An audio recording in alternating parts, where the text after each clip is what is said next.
Gusto nyo rin bang i-level up ang adobong manok nyo? Tara mga ka-Oragon, luto tayo. Meron ako ditong kalahating kilo ng manok. Ibabad lang natin siya sa soy sauce, oyster sauce, magic sarap, nurog na paminta, at paprika kalahating kutsara, at 50 ml na coke. I-mix lang natin siyang maigi. Lagyan din natin siyang kalahati ng lemon at 1 teaspoon tomato paste. At pagkatapos ay i-mix lang ng maigi at i-set aside muna natin. I-prepare din natin dito ang ating gagamitin sa paggisa. Igisa na natin ang ating manok. Unahin natin ang sibuyas,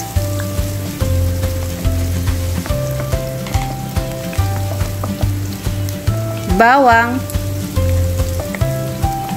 luya, at kamatis. At kapag nakita nyo na medyo durog na yung kamatis, ayan, tulad nito, ay pwede na nating ilagay isa-isa yung manok. Huwag muna natin ilalagay yung pinagbabara natin. Maglalagay din tayo ng chicken cubes, dahon ng laurel, at pagkatapos ay maghintay lang tayo ng 5 minuto. At kapag natuyo na ang ating manok, ay pwede na nating ilagay yung pinagbabara natin kanina, yung kanyang sauce.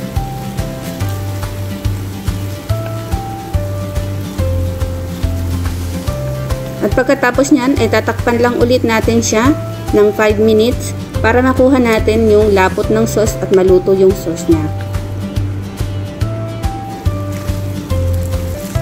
Ayan, at kapag ganyan na siya, nakuha na natin yung gusto nating lapot sa sauce at luto na siya, mag-a-add naman tayo dito ng boiled egg,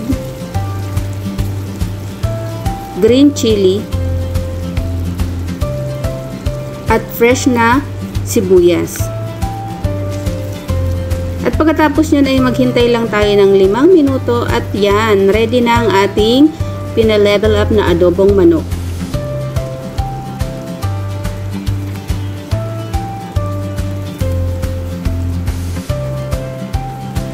Subukan nyo rin tong gawin mga ka-Oragon. For sure magugustuhan nyo to.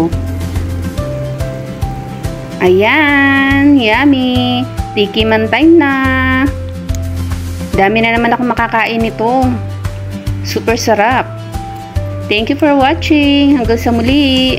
Bye.